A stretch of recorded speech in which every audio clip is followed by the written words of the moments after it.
Yeah, I think Vinaka. that's it. Vinaka. Vinaka.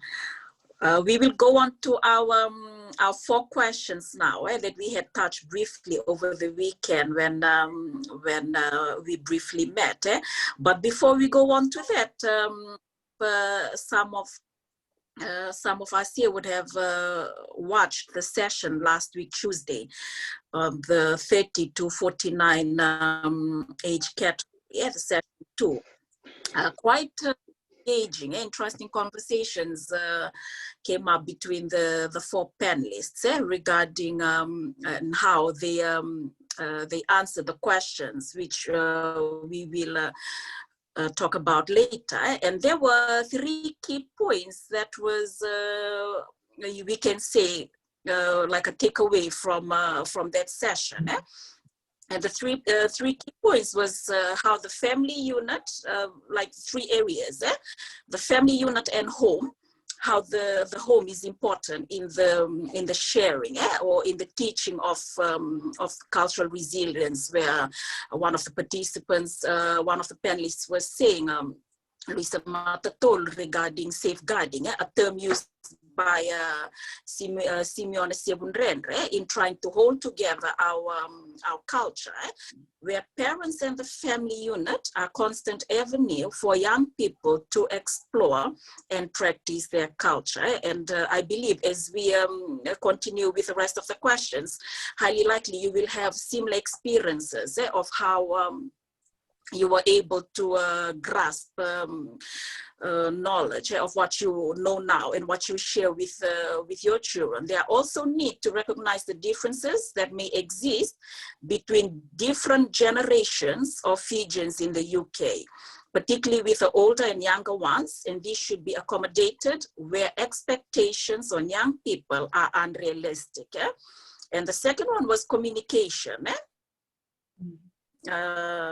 Is very key in passing on cultural knowledge, and parents and elders need to find new and meaningful ways to enable us to do this within our UK setting. Healthy communication in this regard is an identity. Wakanda the kila webina wakenda ni toki mena nangona makawa do lebu nangona baka ngata kitunga na wakanda ndaka na talam no ai na kena batiti na bika merkila wirna kauta mata tambiane konda sa. And the last one is finding opportunities. Finding opportunities to pass on knowledge to the younger generation. This may include taking the time to explain things or community functions to young people and having the patience to answer questions. This may also include prioritizing young people and their learning of their culture and identity in family and community events. Those were some of the key points that was drawn from last week's session. So we'll go on now with our set of questions that for us tonight. So the first one is, can you briefly share with us as a Fijian and how you have held onto your cultural identity and what are some barriers that you faced when doing this?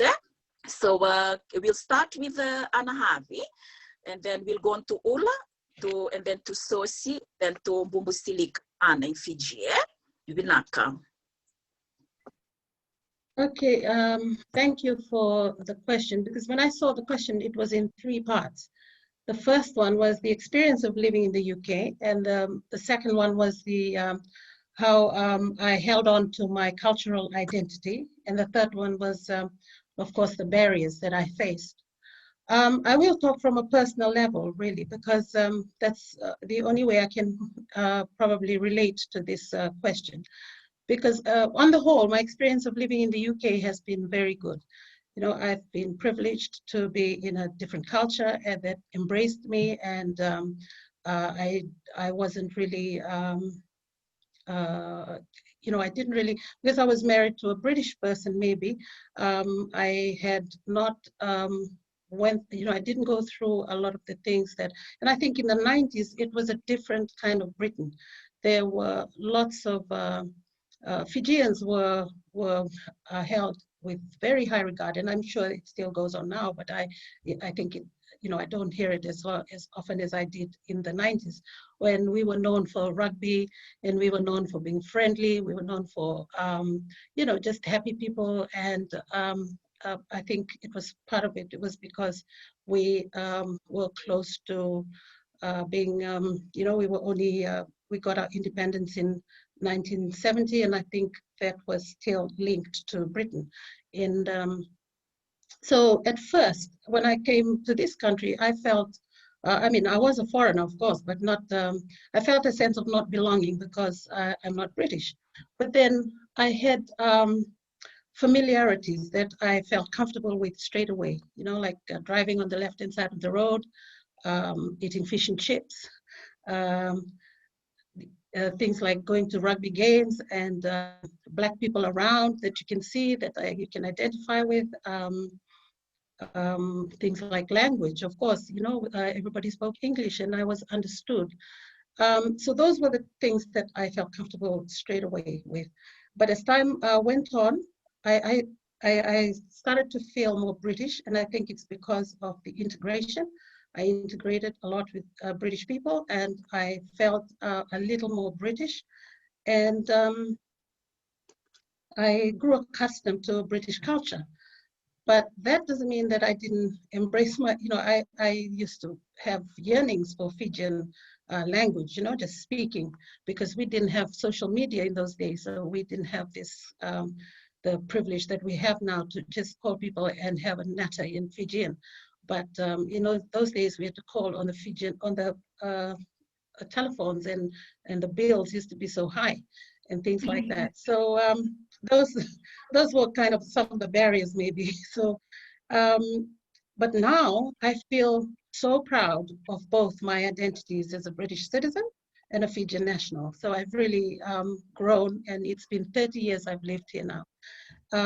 About holding on to my cultural identity, I think on a personal level, in those days, I used to, the way I would do that was to go and visit my Fijian family, friends, and family and friends, and especially just speaking in Fijian with them and eating Fijian foods like ndalo and cassava and things like that. I'll attend Fijian events like Fiji Day celebrations. And also the highlight of the, I attend Fijian church service there used to be a church in, I think they're still going on now. It's still going on now in Shepherd's Bush. And the Fijian sermon was done the sermon was done in Fijian, and you would meet your Fijian community there on a Sunday every month, once a month. And also the highlight of the year was the sevens, the rugby sevens, when, you'd go and meet all the Fijians and cheer and have a sense of belonging and kind of, reinforce that identity that as a Fijian. So, but for barriers, really, again, I'll speak on personal experience. I think, to be honest, to be very honest, I can only speak from personal experience. I can say that most of the barriers were actually set by members of the Fijian community. So I think it's really, I want to explain that more. And it's, and it's really because there were things like people would talk about you if you don't wear the right clothes, or you would, people would say things and you'll hear people, talking about you because maybe you're different and you feel a bit not part of a group. So those were a little, some of the barriers I had to go through. But then, as resilience, as you grow and you start to make friends and you start to, because we are quite diverse anyway from Fiji. We are very different in our cultures, in the way we speak. We have different accent, dialects. So, you bring all of those, there are different ways of doing things where we come from in Fiji. So coming here and having that sense of one identity as a Fijian was quite maybe those were barriers that I was talking about earlier. So, you know, people found that you were different from them, and so you were not part of their group or things like that. But otherwise, on a work level, you know, maybe I've had incidents where, you know, like, because it's different. And if I pronounce something differently or not right, and some of the English friends of mine will kind of mock me, you know, I used to give it right back to them. I used to say to them, like, why do you spell things one way and say it another? You know, like Chiswick and Chiswick, like things like that. So, but those were the things I kind of learned, and I think it was my my yearning to learn about a different culture, and my uh, excitement of living here and things like that, that I went through. I kind of overcome some of the barriers that I've talked about. But otherwise, my experience on the whole has been really good. Thank you. Vinakavalevu Anna. For me, because I was born over here, I've sort of, the way when I was growing up, to me, I don't know, it was when I crossed my front door, I was Fijian. We kept all the Fijian cultures in the home. You know, Dad was the head of the house, and we did everything he said. But because in those days, where there was only 212 Fijians, our camps, that we didn't have a close-knit Fijian community. So it was quite vast, but, you know, the next Fijian would be, you know, like on the other side. So we'd be in Hona and somebody would be in Paderborn when we were in Germany. So we didn't have any Fijians right next to us. So the only Fijians that we had were in the home. We lived, you know, outside. Yeah, all right, mate. You know, you were like that. But as soon as you came back in, you know, you stuck to the rules. So for me, it was. I'd say I had an identity crisis when I was in my teenage years, because I knew I was Fijian, but all my friends were British. And Mum and Dad, you know, they didn't teach us Fijian, because Mum said that, you know, Bowen was, you know, is what everybody speaks, but where we're from, Nandronga, it's a completely different dialect, and they didn't want to confuse us. So that's why they never taught us the language. But, you know, so we didn't have a problem with that, you know, but it was just very hard when Dad, you know, turned around to us and said, oh yeah, you're going to marry a Fijian. And we all sat there and laughed, because we didn't know any Fijians, because we were in the middle of nowhere with lots of British people around us. So, you know, this is why I wanted to do today, because I want to urge you to teach your children Fijian, because, you know, here I am with children, grandchildren, and I've got this far, but I am so embarrassed when I meet other Fijians, because I can't speak Fijian. All right, and I look Fijian, but I've got a lovely British accent. so yes. I think, you know, my brother says to me, you know, when he goes home to Fiji, he's like one of the elders in the village, so he has to sit in the front. And he said he doesn't have a clue what they're talking about, because he doesn't speak the language. And, you know, as much as it's all our cousins and everything, it's really hard. And to actually, for people to understand that, you know, we're proud to be Fijian, but we really say, teach your children Fijian. But what I want people to be aware of is the unconscious bias. Is some people, without thinking, don't realize, you know, it's like the little comments. I know when I was little, you know, you try and speak the language and people laugh, and that is a Fijian way, but it does affect a child, because later on they're quite embarrassed to go and try to speak that language. So we have to get over this and encourage positive opportunities for our children. And we have to, this is, I know this is questions later on in the talk, but, you know, I did struggle quite a lot with my identity, you know, when I was younger and growing up. You know, you always know you're Fijian, but when you're surrounded by British people, and these days now it's very much multicultural now. So we have to adapt as the years go on to, you know, the different changes.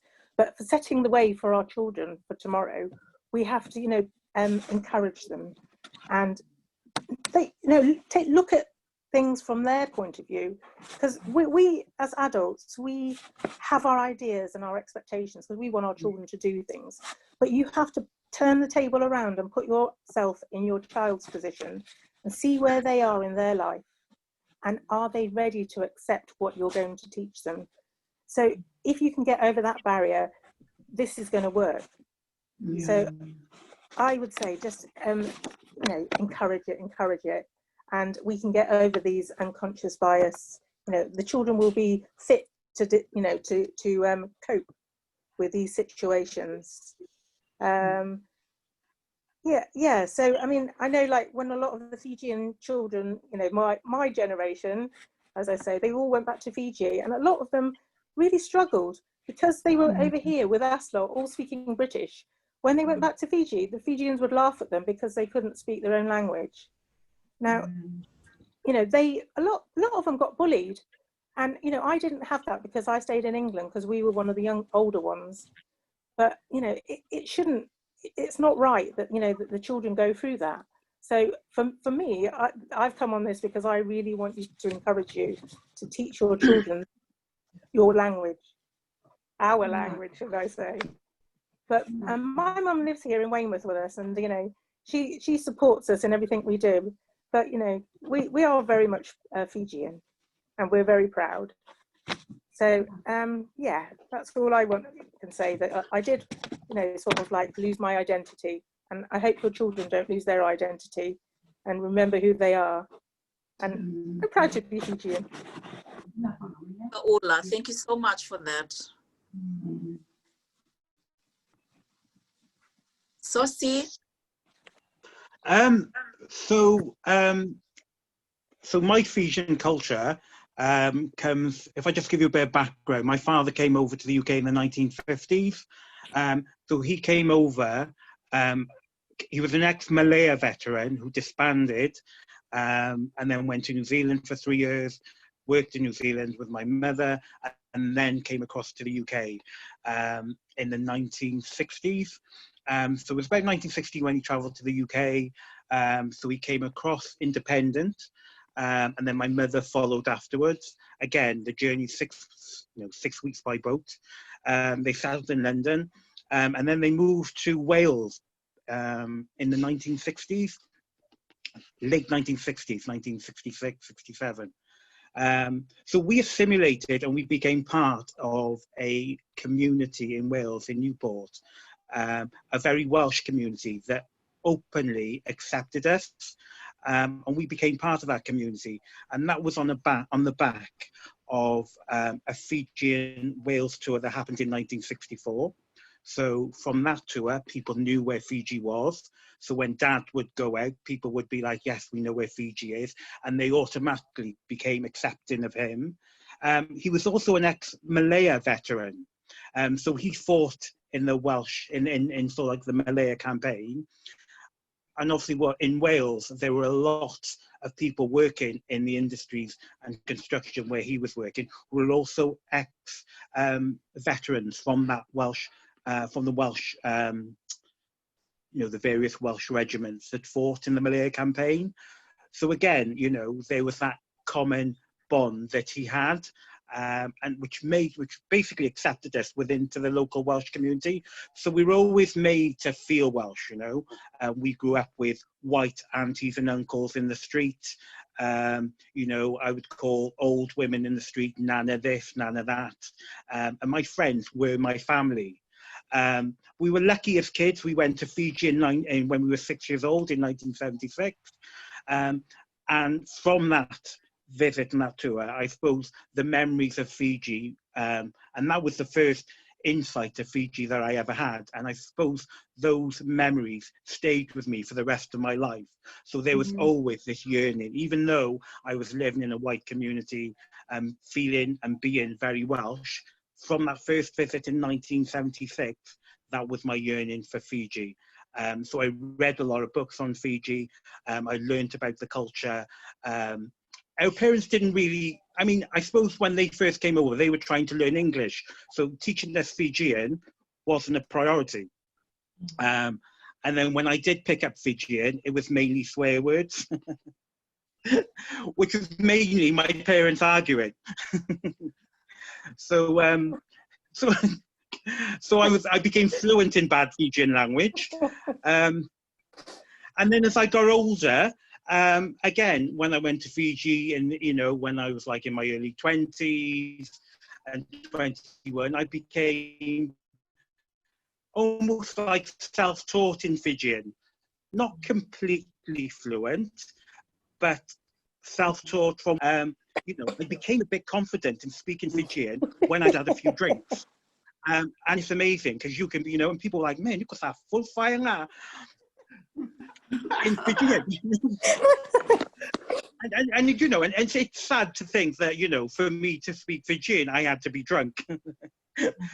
But it gave me that little confidence and that little edge in order for me to do that. And then I suppose then going forward, when I knew I could actually do it and say it, I then became more confident at speaking and being Fijian and learning a bit more about my culture.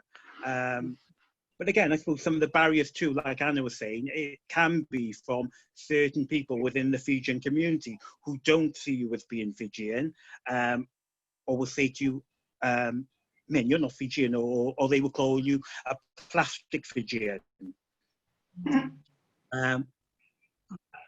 And that's when my Fijian bad language becomes quite fluent again. Sorry, I'm only joking there. But no, you know, it's very much in the sense, but I suppose we're quite confident in the sense of, well, whatever, you know, we know who we are, you know, Ula and Anna, we all know that we grew up in this community. We've all been there for each other through good times and bad times. And we are like one big family. So, you know, and we've all shared the same experiences and we're all very connected. And, you know, we're probably closer than, and we all know this, we're closer to, you know, the Fijians in the UK than we are to our actual family in Fiji. Because I suppose the bond and the common experiences that we shared are there and always have been and always will be. And we've been through happy times and sad. So yes. Vinaka Sosi, very entertaining indeed. I can have another drink now. Bumbu Silika and Anna, please. Okay. Yeah, Vinaka. So I'll maybe just explain, go first, and then I'll hand over to Mom. But I guess I just really wanted to echo what Ula and Sosi have said about, you know, just this importance of maybe passing on the Fijian to us as children. And when we came back to Fiji at the age of 6, we came straight off the plane to the village of Namata. And it was an incredibly traumatic experience for us as children. You know, we couldn't speak a word of Fijian, looked at all these people who were supposed to be our relatives, and they were telling us what to do and all of that. And I mean, we had no connection to them. I couldn't even understand anything that they were saying. So it was incredibly difficult to try and integrate and get to know our people, even at that age, at the age of 6, because all our formative years had been around Little Red Riding Hood and, you know, The Princess and the Pea and all of that. And then you go straight off the plane to be thrust into a Fijian village where they were still fetching water from the well when we came back in 1976, you know, and so and couldn't understand a word of what they were saying. So this whole thing about duality and how you try, you know, you're Fijian, but then you've got this part of you which, you know, like you've been raised in England, and then everybody expects you to be Fijian because you look Fijian. And I struggle with that even until today.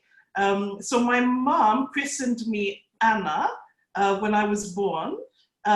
They christened me as Anna, but when I came to Fiji, I didn't look like an Anna, so I use Anna, because to me, to be more accepted is Anna, whereas Annas live in England. So when I go back to England, I'm Anna, but when I come to Fiji, when I'm in Fiji, I'm Anna. And that's something that I still struggle with even to this day. And I think what Ula said about the importance of just speaking Fijian or helping us to understand it, helping your children to understand it, is really important for those of you who are raising children in England right now, so that when they come back, they don't feel so left out. So I taught myself how to speak Fijian by reading the Volani Sere, and I used all the sacraments at the back, and that was the only way I could learn in order to be able to relate to the people that we had around us, you know, when I was in the village growing up. But I mean, we had this conversation last night with Mum, and which is why I thought it would be good to have her in to talk as well, because she was talking, and I'll let you talk about it, Mum, but just about the whole experience of, and Sosi talked about this. They were trying to learn English, so they were, you know, how were they going to teach us Fijian when they themselves were trying to learn English? So right. I'll stop there and I'll ask you, Mum, maybe you want to say something.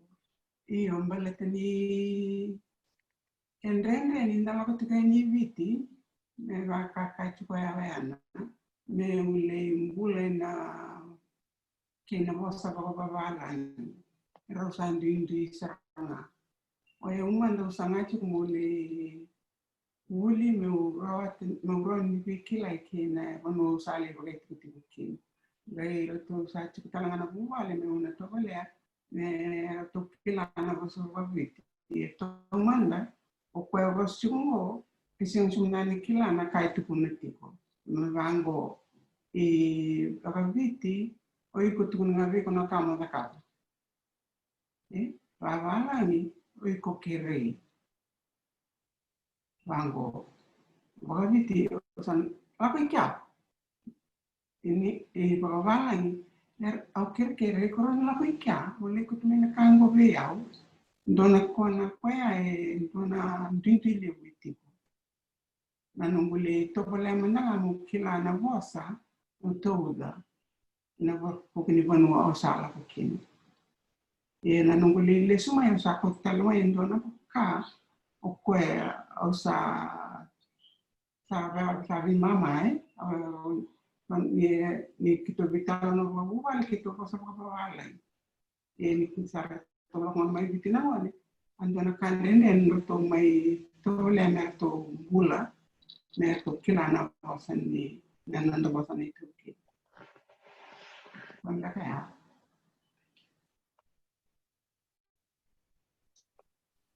Vinakavale bumbumbu silika.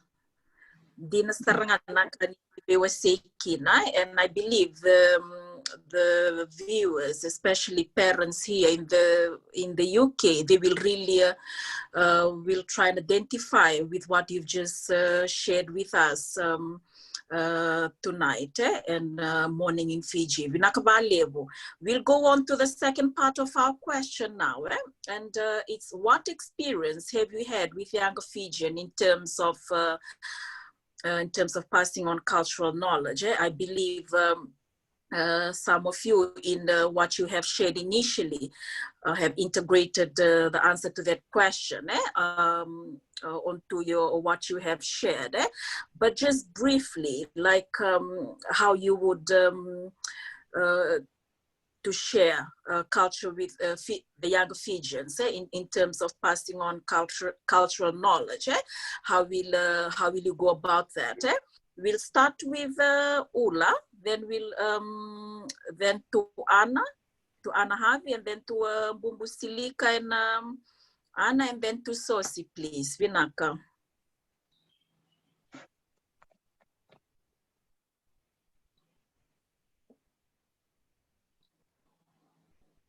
Can you hear me now?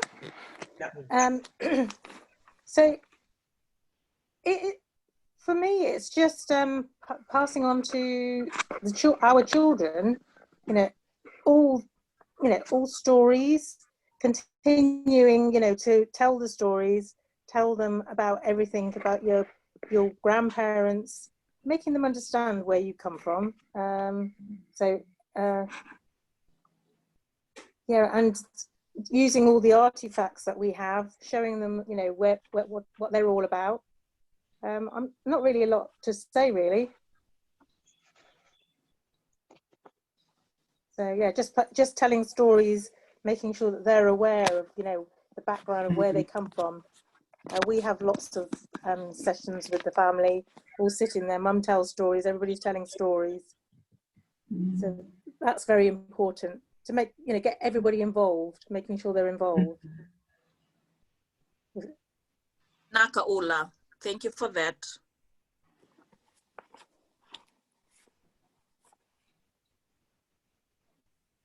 Okay, for me, passing cultural knowledge, it's really, I think, a question of, you know, everything starting from the home. So, like I said, our cultural values, our culture, you know, we have common cultural values, like, for example, in Fiji, we come from a communal kind of communities, and we tend to share things and things like that. So I think, you know, the sharing and you know, what used to be, say, land and food, now you can't apply it here, but we can still apply the value of sharing, like knowledge, for example, you know, and expertise. And, you know, we've got a whole lot of people in the United Kingdom that Fijians who have a lot of skills and things like that. So I think, you know, it's time that we recognize this and we share that knowledge, because we can keep that culture of sharing and that culture of embracing something that is different, and you know, accepting those that are different, accepting those that speak differently and things like that. So in passing on that, you know, in answering the question, I think it really starts from the home. And if we teach, if we have everything from the home the way we want to do it, and probably we can continue that to the community level. That's what I have to say. Thank you. Naka Anna. Okay, so I guess, you know, one of the things when we were listening to the session last week, I had a listen and they were talking about immersion. And they were talking about how we just, you know, you get immersed into something and that's how you learn things. And I reflected on that in terms of, you know, obviously when you're growing up in England, you're completely immersed in it. But I've had the benefit of being completely immersed into the village, which is where I picked up a lot of things that my parents didn't really pass on to us because they were adjusting with their own things, you know, they were dealing with everything that they were dealing with. So the immersion is what kind of really helped. And I think just being thrown into it, even though it was difficult, you pick up things as you're immersed in it. And that's the benefit, I guess, that I've had in terms of my personal experience with learning a lot of things. So you're observing all the, you know, all the things that are happening, all the songo, the rengu-rengu, the rongo-rongo, when there's a death, when there's a funeral, you're watching everything taking place around you. And even though I wasn't able to really participate, because I just watched, and I would watch all the aunties do the mats and all of that, I guess you eventually you pick up on some of these things. And because I'm now back in Fiji and I live in Fiji, I've really been able to do some of that, even though I still struggled with a lot of it, you know, I still really feel uncomfortable a lot of times. And like Ola was saying, just this struggle that you have with identity, you know, with your identity. So I still feel a little inadequate when I'm around the women from my aunt, my Matangali, and all of them from the village, because I feel like I don't fully measure up. But at the same time, I've picked up on a few things that I've been able to pass on. So, for example, I had my niece from England, my nephew, and Sai, and everyone came out a couple of years ago, and I did things for them that my aunties would have done for me. So I guess they're observing that, and I'm kind of hoping that when Levi and Sai came last year, we did things for them as well. So there's the things like that you kind of hope that you're passing on through giving them these experiences, and I guess that's what I've tried to do. Yeah, so it's not fully comfortable, I guess, in a lot of ways. And just after the last conversation, I'll just add, Saini Mili and I got on the phone and we tried to have a conversation in Fijian. So I said to her, let's just speak in Fijian for the next couple of minutes in this conversation. We lasted, I think, 3 sentences, and it was too hard. So we just went back to speaking in English. You know, you just put it in the too hard basket, because she was struggling to articulate herself, and I was pushed for time. So we just ended up speaking, going back to English because it's easier. But I do recognize that language is something that definitely we need to be able to do more of and pass on. And I think maybe the younger generation are a lot more committed to doing that intentionally. And that's what I gathered from the first conversation that they had, the younger ones. But maybe, Mum, did you want to say something? Me tura na katukuno ana hadi na vewekani kwa esenga mai valangi na ve soli na ve reidi na bula valangi oya uma ene toke iviti o kende ninde tiko enda na ve reidi tiko kongo me kenda toya kong sale bungo le towa sea vaya ena ve reidi tiko vaya na mbula Koya esenga ni kongo kalunga takino kimdungo ni rauni tabe talanota kanaka sama yadi. Koya endona kai bo weekend ba ka tukina na itoke. Na ve soli, na ve rei. Orto na lumengo orto sanga to tumbumai rango.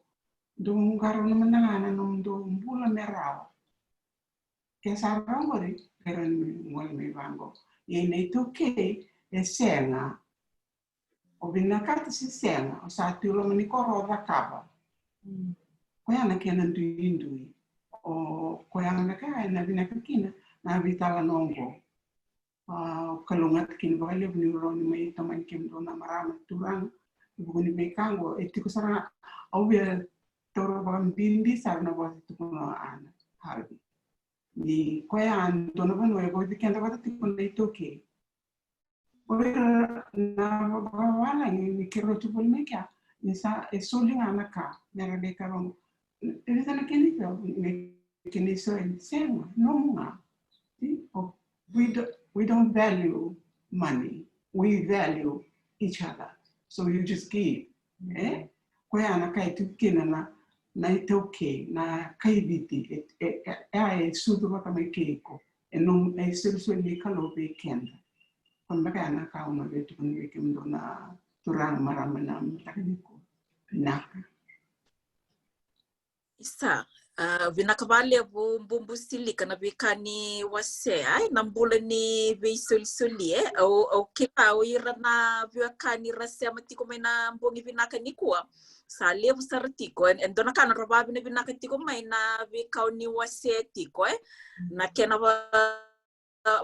kena baungeti talamai na kena barata matake so na nonda roka ni mbula mai tauke ngona nda sa mai tuki na vanuango vakame saya liani yo kema mi babi ne bina kana na ngone kema mi baro roma tiko ko na bika ni mai wasia na bimbi ni ve sole baki na bimbi ni no na kena maro roiti ko na nonda mbula vaka o tauke bina ka vale bumbu na no ni mai ve wasia tiko kina binaka Naka. Sosi, please. I think again, like everyone was saying, it's passing on culture is for us getting together as a family, and as Ula was saying, as a family sitting down, talking, and then that opens up conversations about the history. So when I'm with my nieces and my nephews, we sit, we talk, we eat Fijian food. Sometimes like our close family that come round, we'll sit, we'll drink grog, and then that opens up a whole conversation about culture and how my nephews and my nieces can identify, and we talk about past experiences, we talk about the stories that have been handed down from dad, we talk about our recent visits to Fiji, so it's again reminiscing but also passing on that culture. We've had several attempts but we've not been successful yet at trying to do a lovo, but we're still trying. We've got the stones, we've got the drum, but we will eventually try to do it. But our main aim is to sit down one day and to try and do a lovo.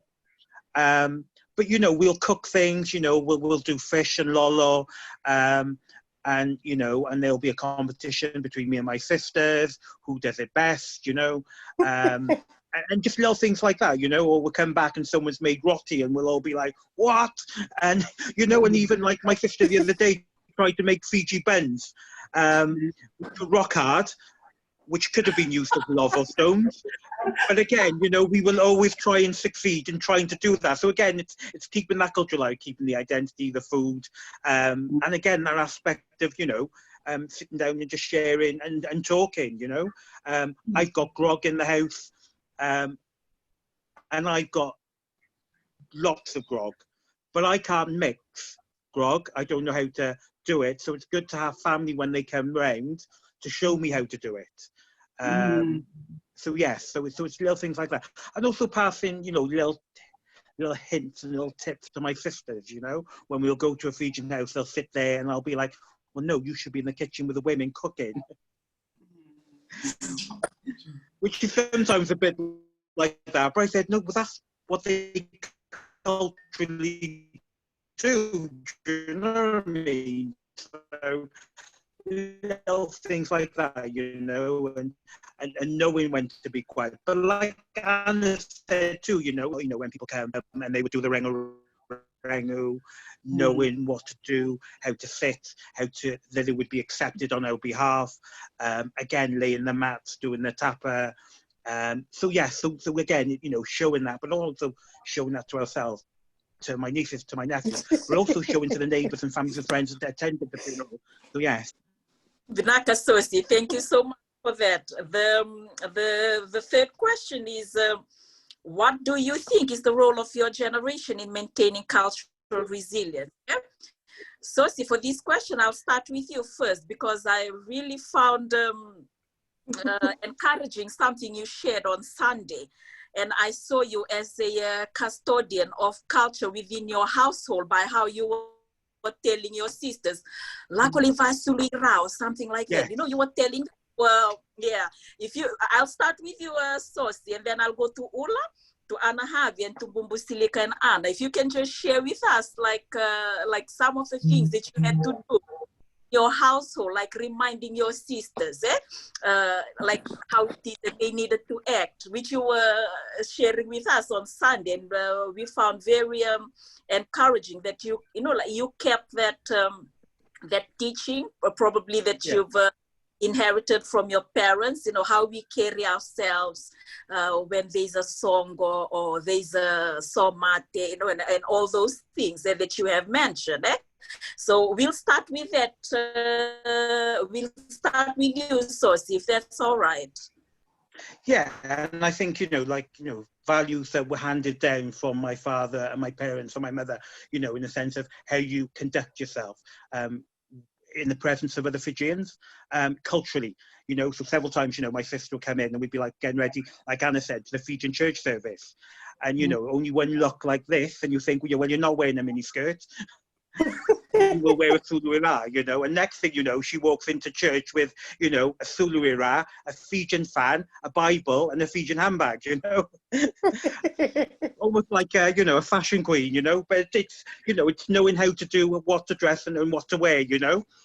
So, and it's not me being, you know, it's them being aware, making them aware of, like, you know, this is how we were taught, this is what mum and dad would do.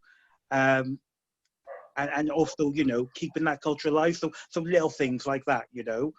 Again, like, you know, my nephew, you know, I'll be like, you know, we're going to drink grog tonight, and he'll know to come in, sit cross-legged on the floor. And again, as I explained before about the funerals, you know, with both my parents, you know, explaining and letting them know, look, people are going to come, we're going to have to wear black, you know, and just stuff like that, you know. Grog is going to be presented, mats, tambours, and they all can be accepted by our Matni Vanua, and you know, and that's how it will be done, you know. So yeah, so it's about, you know, keeping those values, I suppose, you know, and also knowing how to conduct yourself when you're sporting Fiji in the sevens, not to get too drunk. Yes. Yes, it's things like that, and I think, yeah, and also supporting events like this too, you know, by talking about our culture, getting involved in stuff like this. So not only people like myself and Anula, we can also pass it to other Fijians from our generation for them to get involved and to talk about their experiences too. Vinaka Sosi, very encouraging indeed, and thank you for encouraging the viewers out there who probably tuning in, and those who will hear the recording later, that you are encouraging them to join in this journey of cultural resilience. Vera na nondangon ito kay na bunong da sama ito kinangway pertania.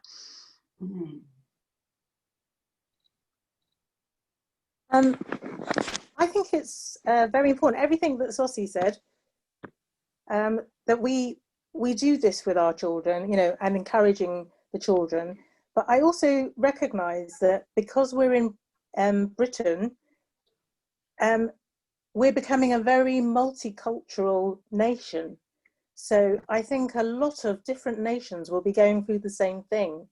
So it is very important for us to, you know, make it inviting for our children, for them to bring this, you know, into the next, you know, sort of century, taking it forward. One thing about Fijians is that we're very humble, and it's like if you're in a workplace, you know, you'll go in and we have our head down, you know, we just go in quietly, get on with our job. However, I think in Britain today, we have to be able to put ourselves forward more, you know, to show that we are proud as Fijians. You know, we are Fijian. We do know what, you know, where we stand, but we should be proud and still encourage our children that they are good enough to put themselves forward to, you know, whatever they want to do. Now, I've had a recent experience where I'm a nurse. You know, everybody knows that there's the Jamaicans. They were celebrating 70 years of the Jamaicans coming over and the NHS. And the Florence Nightingale put out a what's it called? A leadership program to encourage nurses from BAME backgrounds to participate in this. And it was to, you know, to show that these were, you know, women who were capable of becoming leaders. And I was lucky because I was accepted on this, and I managed to do the program, and I got in the top 5 on the course. So I wouldn't have ever done that, because I would just have, you know, plodded along in my life. And I think that we need to so empower our children to show them that by keeping to all our cultures, you know, that's not, take that away from us, but you know, we are good enough to, you know, do what, as I always say to my children, I said to you the other day, the world is your lobster. but no, the children, you know, it's the world is your oyster. So you can achieve anything you want to. Be proud that you're Fijian, and, you know, learn, or like we're saying, carry on these traditions, and yes, learn the language because it's helpful. So I think that's what I'd like to say. Vinaka Ola, thank you for that.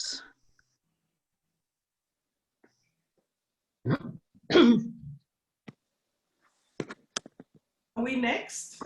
Yes, please. Or is it Anna next? Anna Havi Kerkere. Oh, okay. Well, I had to look up the dictionary to define culture, you know, and you know, just to understand the context of the question. And the definition that Merriam-Webster gave was customary beliefs, you know, social forms, and material traits of a racial or social group. So if I can work from there, because I think we can get lost in what culture means, you know, and what cultural values, or I mean cultural resilience mean. So in following on from what Sosi and Ula said, you know, like Sosi, you remind me of the time when we used to just go to, you know, when we were going to church and we didn't have the right, you know, in some church service or some Fijian thing, and we'd be scrambling to get, you know, anybody has a spare Zulu, and we'll just put it on to go to, to these things. But, you know, it shouldn't be like that, I think, you know, it's like I mean, the respect is there, but it's not so much because we're in a different country, but we should really, you know, we embrace the culture here.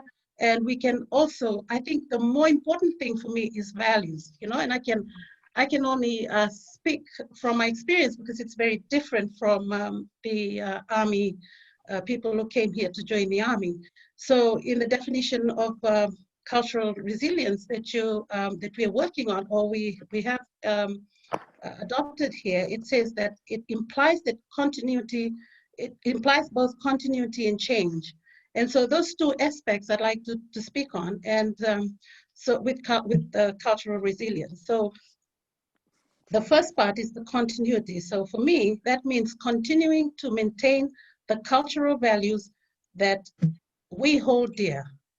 No, and that's like what Mrs. Langarakamboy had said before, you know, the sharing, those values that are dear to us that we can't kind of get lost in when we're in a different way of doing things here. So I would say, you know, continuing to teach your children to maintain these cultural values and to hold dear the you know, values like respect for the elders, the acceptance of others that are not like us, and the difference, you know, the way we are different, the kind of food we eat, and the kind of homes we come from, and our friendliness and openness. You know, those are values that we are known for. Fijians are known for. We're happy people. We celebrate things, you know, and these are very important to continue. And the other aspect is the change. And I think that's where, Ulla, you spoke briefly on about, you know, the second part is change. It's very important because cultural practices do change, you know, and, you know, they change over time due to many factors, like economic reasons, for example. I mean, look at us now. Without COVID, I don't think a lot of us would find ourselves, you know, doing this, you know, being home and reviewing and kind of reflecting on who we are. Like, for example, you know, things like gathering stopped. We are people that gather. We like to gather, but then we stopped that, you know, and so we had time for our families and things like that, and those values have to be reinforced in those times, I think. And the other thing I wanted to, I mean, the language is good, you know, the other thing that we were talking about. But I think for the most part, if we are going to maintain this resilience that we have without, you know, being identifying with the culture, I think we really need to hold on. You know, the continuity has to do with holding on to the values that nobody can take away from us as a Fijian race. But then with our cultural practices and our cultural, say, for example, the customary things that we do, you know, those things, they change too over time. So I think it'll be different if you were taking your child from here to the village, for example. So it has to come from the home, that we teach our children the expectations, you know, what to expect. And also communication is very, very important. So we're able to communicate with people back home, you know, people in the village, that, you know, explain to them how it is that these people are different, you know, in the way they do things here and stuff like that. And I think we're in a day and age now that we have social media and people can see how we live, people can see the differences. So I think very important to me is when you talk about maintaining cultural resilience, I think it's to see that we continue to hold the values that are dear to us. Thank you. Anna, thank you.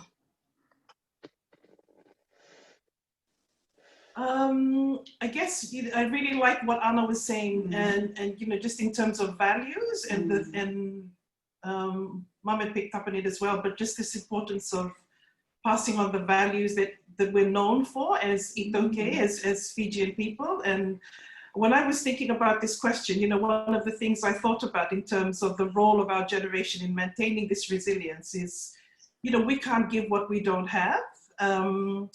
And a lot of what we're passing on to the next generation is what I can give, and I can't give to Sai and to Levi what I don't have. And I said earlier that I wish that I had paid a little bit more attention. I think just to learning some of maybe the customary things, I think that would, because then I could probably be a little bit more effective with passing that on. But one of the things I was thinking about, and Anna picked up on this really nicely, is just this intention, you know, the intention and the fact that we really need to be quite clear with what we choose to pass on. And when we set our intentions, and maybe is my intention to pass on the speaking of the language? It never was, you know, so that's why it never really quite happened, because we didn't make the time to speak the language, you know, intentionally. And it's my intention to pass on, what do I want to pass on, you know, and like Anna and Ulla and everyone has said, everything's changing, where things are becoming so multicultural. So what is it that we as Itoke people or Fijian people living in England really would like our children, the next generation, to have with them going forward? And Anna picked up really nicely on the values, which I completely agree with. Yeah, so I guess, you know, we, at this, I was thinking about this in terms of the fact that we have a little bit of a privileged position where you can choose which culture you want to identify with and when.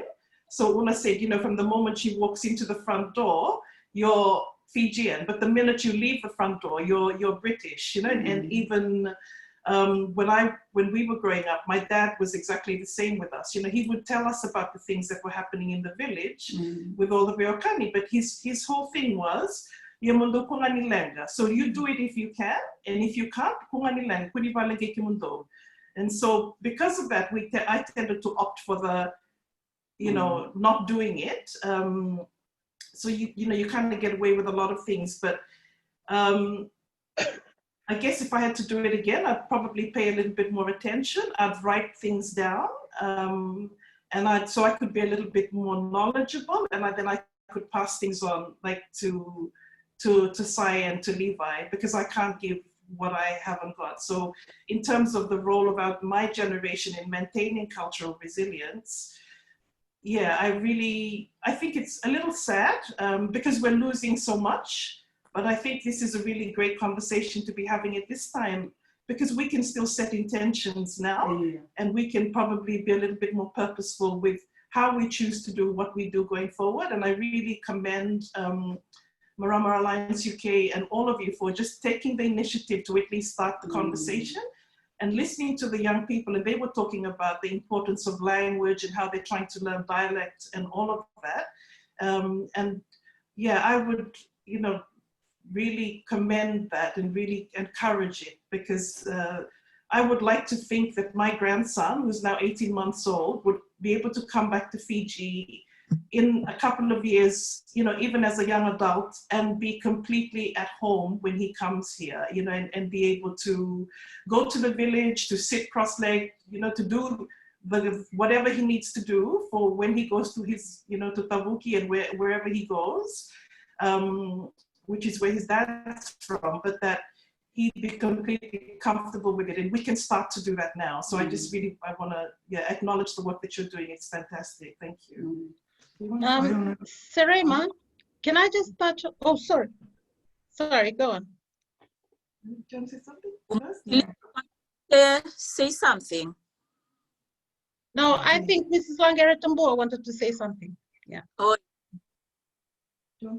Na kai tukunia malakana o kenda nei toke na namdei to na ve straight vitaka na lako mai vala ni go kalunga tani so tukeni ki era ni ve buke yoni na lako mai vana ve kani enda na pa nei sema ni na no lako mo sai vet ke livai la katalanga ve rau naka lakabe keto lokme na ito na mama ko ai embimbi ke pakai roninda semata mera kilati ona one ngono kenda ne ki ni na la komai ngona kai lata e kalunga te kine ni irani romaire ana vitinani naka na le sumai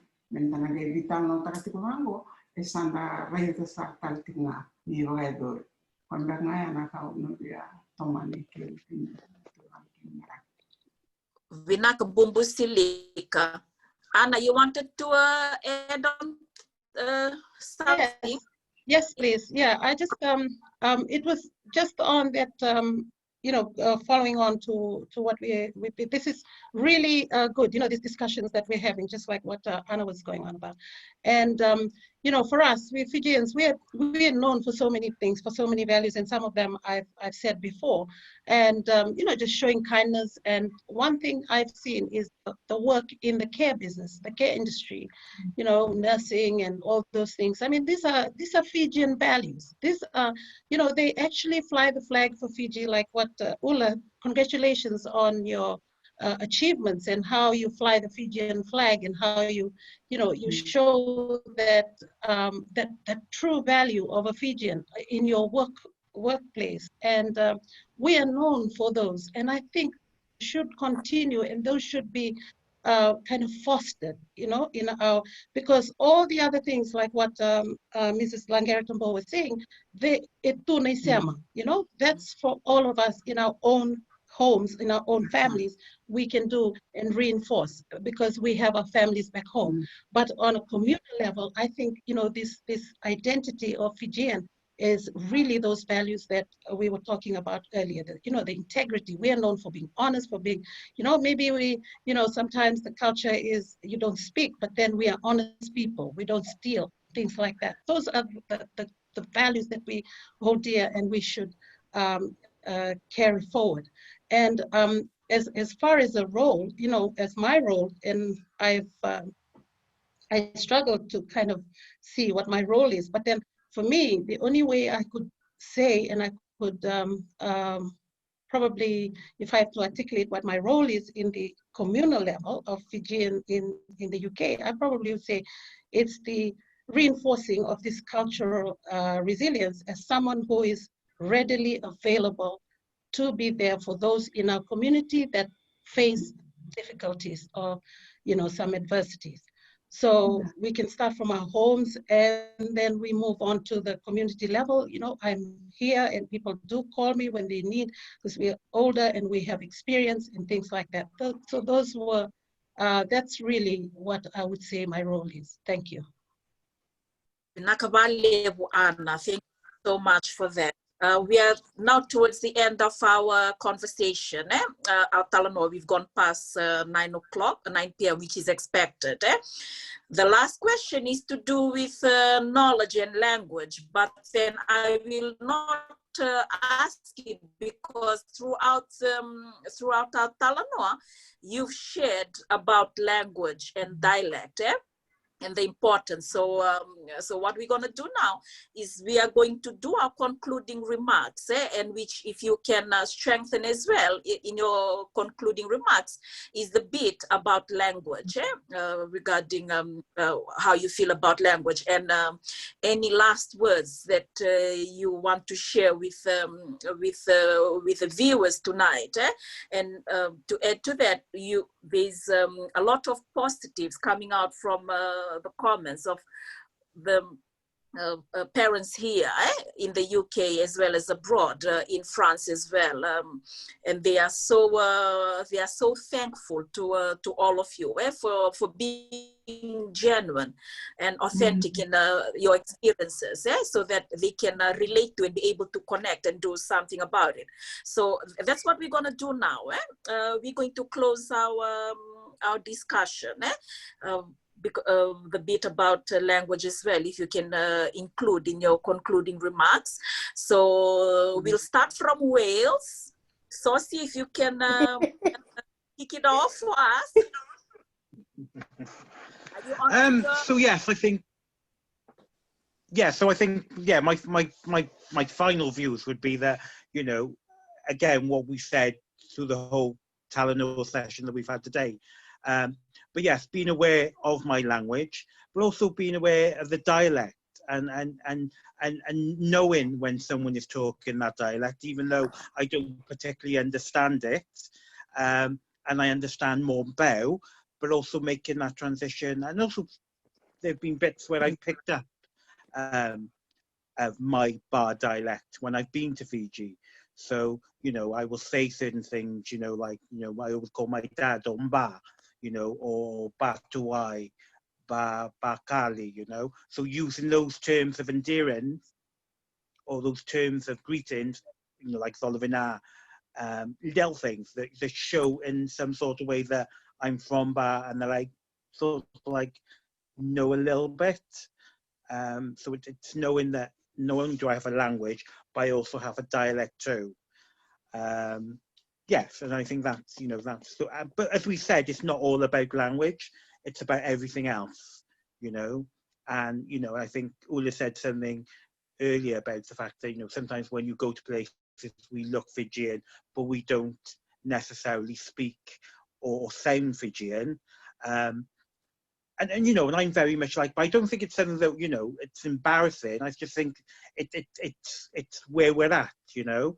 And if people don't like it, then, you know, there's a conversation, you know, about who I am and where I'm from, you know. And talking about that, there was a funny story when I went to Fiji and I went to Silver and I was in the market and I was walking through the handicraft market and I was going to meet my aunt at the other end and I could see all these Fijian women in the handicraft market and they were like, and they could see I was Fijian and that I looked Fijian and they were trying to speak to me in Fijian and they were like, Turanga, vuli, asking me to buy their artifacts. But I carried on going.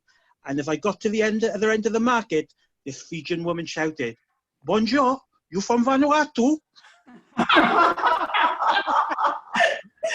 So even though I looked and sounded, even in Fiji, I looked like a Vanuatuan. So yeah, that's my, I suppose, my conclusion. But you know, and again, you know, it's also a culture that we're proud of. You know, and a culture that, you know, is very dear to our hearts. Yes. Sosi. Ula, please. As Sosi says, you know, be proud.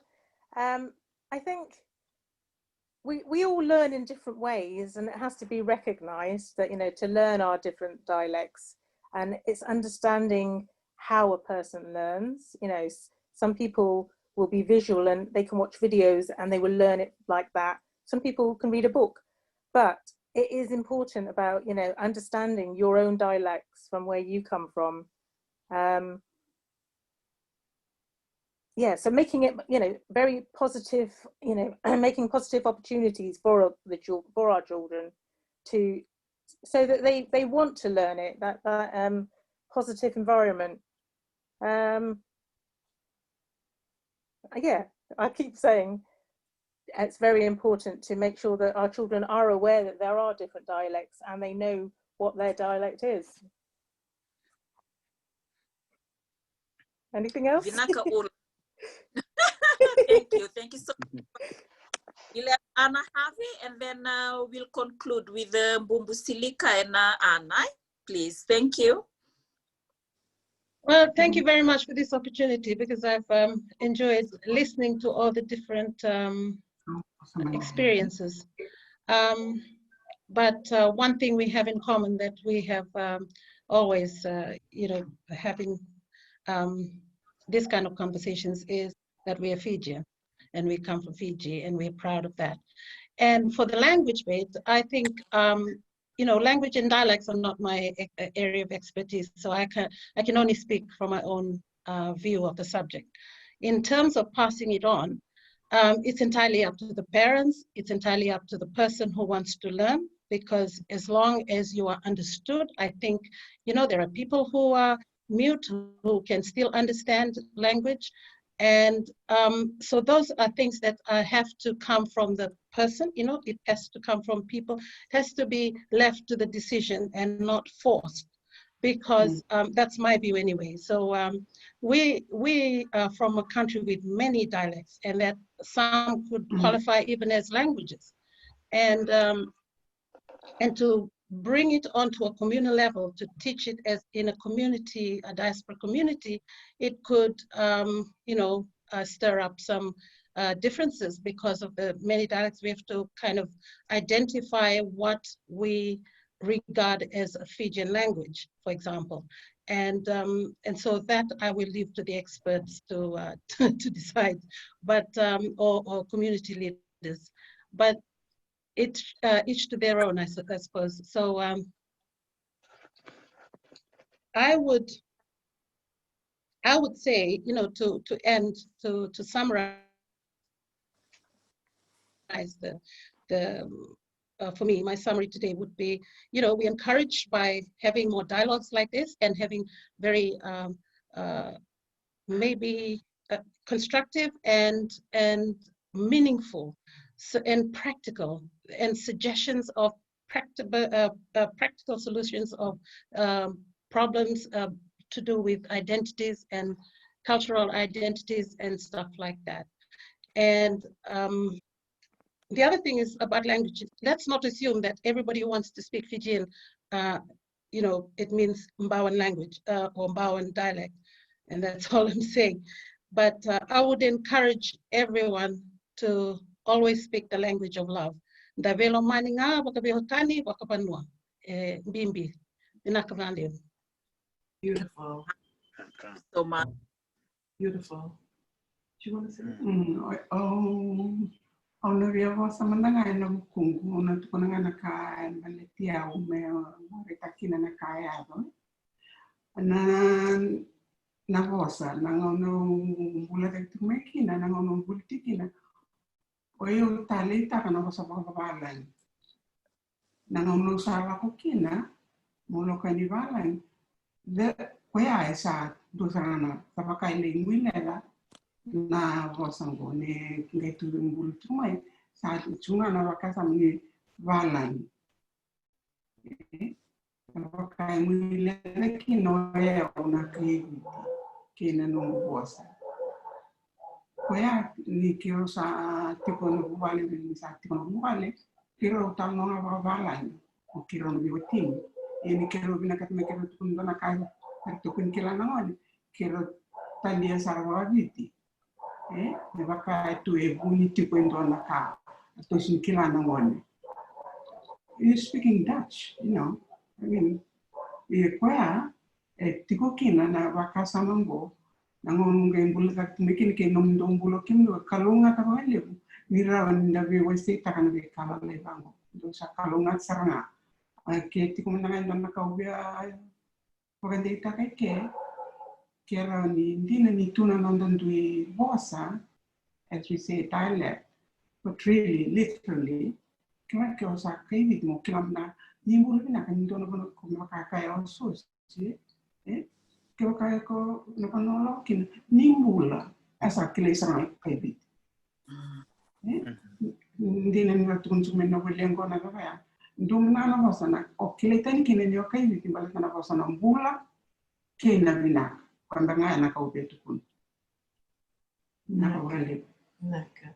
Thank you. So I guess just my concluding comments, I just was really thinking about just this acceptance of difference and this acceptance of duality and how important it is for us to know that we are enough. And that's what we need to pass on to all of our children. That even though you've grown up in a place which is different to maybe your parents, that doesn't make you any less of a Fijian, you know. So, and I think that's something that I really struggled with, and I love the conversations that we're having where we're just reaffirming each other that despite our differences and the fact that some speak the language, some don't, some know the dialect, some don't, but we are enough, you know, you are enough as you are. And just being able to accept your duality, I think is really key. So as we accept ourselves as dual, you know, this dual identity, that we're also able to encourage our kids to be the same, and that, you know, not we went through a lot of like people laughing at us, so we can now be in the position where we just learn to encourage everyone that let's not laugh at anybody, but let's try and teach and help each other. So let's just continue to encourage each other as we learn to accept our differences, And I love what Ula said. You know, sometimes we play small, and we need to encourage each other to stop playing small, that you come with so much richness in terms of the wealth of who we are as people. And that's what we bring to the table. So we can walk into like a boardroom, and our biggest strength is our ability to relate to anybody, regardless of what your background is. And I think that's something that we really need to highlight and bring out. So yeah, let's not play small. And we're incredibly generous people. We have a lot of love to give. And that's what Anna said. And I think that's a really important message, that we just keep, if there's anything that we pass on to one another, it's the language of love. And we Fijians do that naturally. We love everybody, you know, that's why people come to Fiji. It's because of the people. And if that's something that we can continue to encourage and continue to have this kind of dialogue, it would be fantastic. So thank you for the opportunity. Marama Alliance UK, lovely to speak to you all from Suva this morning. Tarama, can I say something? Go ahead, Ula. Yeah, sorry, I'd just like to say thank you very much for giving me the opportunity to speak today. And just for, you know, for the children listening today, the road ahead is positive. You know, just remember, on your path, there will be people, you know, you have to get the facts and the opinions sorted out in your mind. The fact is, you are Fijian. The opinions, people will come with opinions, but they're entitled to their opinions. But you must separate those and you will be fine. If you remember, people have their opinions, you can stay on the right track. Good on you. So stay strong, everybody.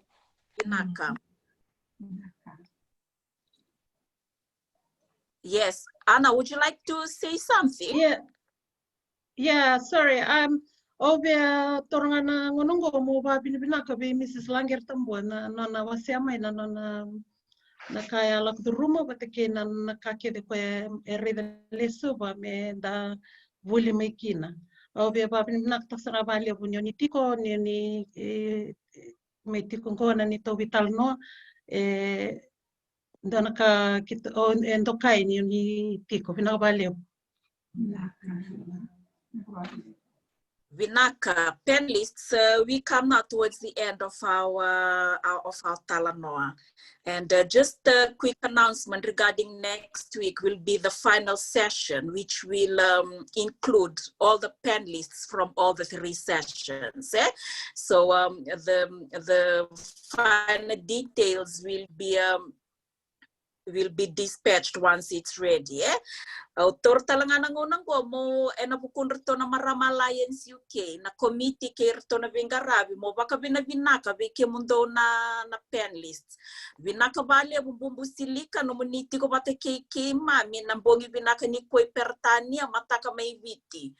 No muni bangalala takatu no muni ngauna abakatalanga kino ana na me muni may wasya na vika ya ngabalata na vika ke mamironi bulikina o ke mamina tamba ngone ngo me ke mamina taramatu ay na vika balata na vika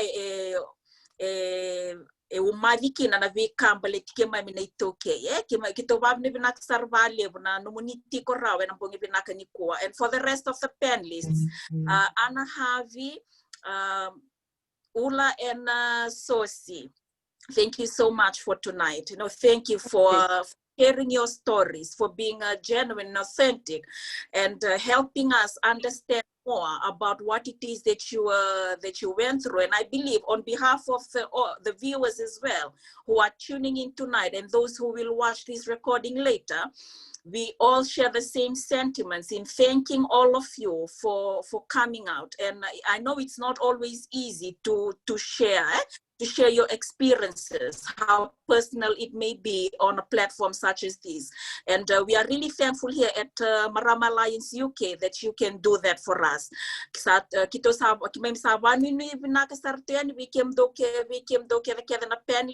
We wish you well.